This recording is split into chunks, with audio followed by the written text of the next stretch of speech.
Hello అండి, నమస్తే, good morning అందరికీ అండి. చూస్తున్నారు కదా, మే నెలంతా అయిపోయి జూన్లోకి అయితే వచ్చేసాం. మరి జూన్లో వచ్చిన తర్వాత నేను ఎన్ని రకాలు మే నెలలో అయితే ఆకుకూరలు అయితే నా దగ్గర ఉన్నాయి, ఎలా వాడుకున్నాను అనేది మీకైతే ఒక్కసారి అయితే చూపిస్తానండి. ప్రతిరోజు అండి ఏదో ఒక ఆకుకూరతో అయితే ఇంటిల్లిపాది గడిచిపోతుంది. అలాగే స్కూల్లో కూడా అయితే నాకు సరిపోయినాయండి.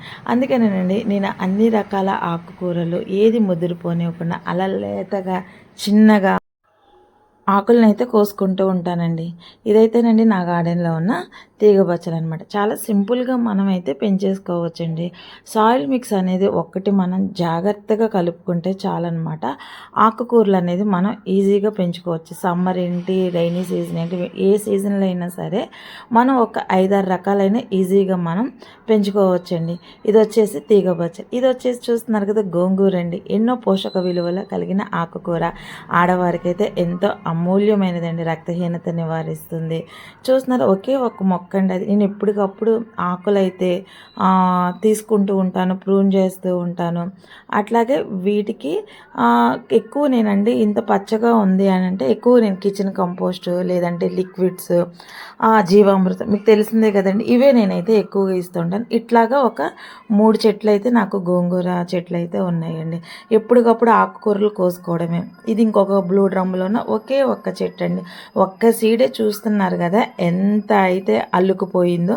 వీటికి సీడ్స్ కూడా వచ్చేస్తూనే ఉంటాయండి. చూస్తున్నారు కదా, చెట్లు అయిపోతూ ఉంటాయి. అట్లాగే ఆ చెట్టు నుంచి వచ్చిన సీడ్స్ని నేను ఎక్కడో ఒక చోట అండి, స్పెషల్గా డ్రమ్ అంటూ ఏమీ ఉండదు, ఇట్లాగ వచ్చిన సీడ్స్ని అన్నిటిని అయితే మళ్ళీ కలెక్ట్ చేసుకొని ఎక్కడో ఒక చోట అలాగే వేసేస్తానండి.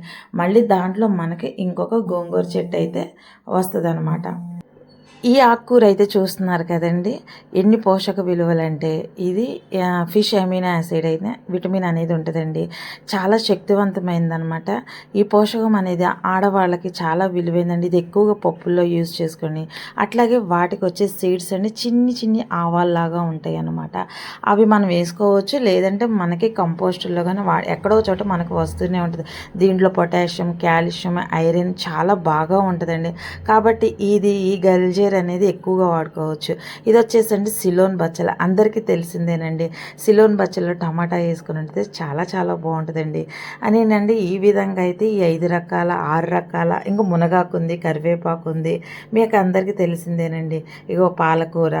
ఇట్లాగండి ఈ సమ్మర్ అంతా నాకు మంచి హెల్దీ అయిన ఆకుకూరలను అయితే నేనైతే తీసుకున్నాను. మళ్ళీ మనం సీడ్స్ కూడా తీసుకున్నామండి. మరి ఎందుకండి పొల్యూషన్తో కూడిన ఆకుకూరలు తినడం కంటే ఇలా ఆరోగ్యంగా అండి ఏమైనా సింపుల్గా అండి, ఎండ తగిలే ప్లేస్లో 30% వర్మీ కంపోస్ట్, 30% ఇసుక, 30% ఏదో ఒక రకమైన సాయిల్ అండి తీసుకొని ఒక టబ్బులో వేసి ఇంకంతేనండి. వాటికి కావాల్సిన కొంచెం ఎప్సమ్ సాల్ట్ అలాగే వేస్తే చాలండి. ఇట్లాగా మనం హెల్దీ అయిన ఆకుకూరలు అయితే తీసుకోవచ్చు అనమాట. మరి నచ్చితే కనుక ఒక లైక్ చేయండి, షేర్ చేయండి, సబ్స్క్రైబ్ చేయండి. సుకన్య గార్డెన్, మీ సుకన్యకి అయితే ఎప్పుడు సపోర్ట్ చేయమని అయితే నేనైతే అడుగుతున్నాను. అడగంది అమ్మాయినా అన్నం పెట్టదు కదా. మనకైతేనండి అడగకుండానే అన్నీ ఇస్తున్నాం. మన గార్డెన్ అండి, మన గార్డెన్లోనండి ఉద్యోగం చేసుకుంటే ఇట్లాగా హెల్దీగా పెంచుకుంటూ రకరకాల ఆకుకూరలు కానీ, ఫ్రూట్స్ కానీ, ఫ్లవర్స్ కానీ వస్తున్నాయి అంటే నేను వేసే మరొకసారి చెప్తున్నాను, లిక్విడ్స్ కానీ కంపోస్టులు కానివ్వండి. మరి ఎందుకండి మీ లైక్ కామెంట్ అయితే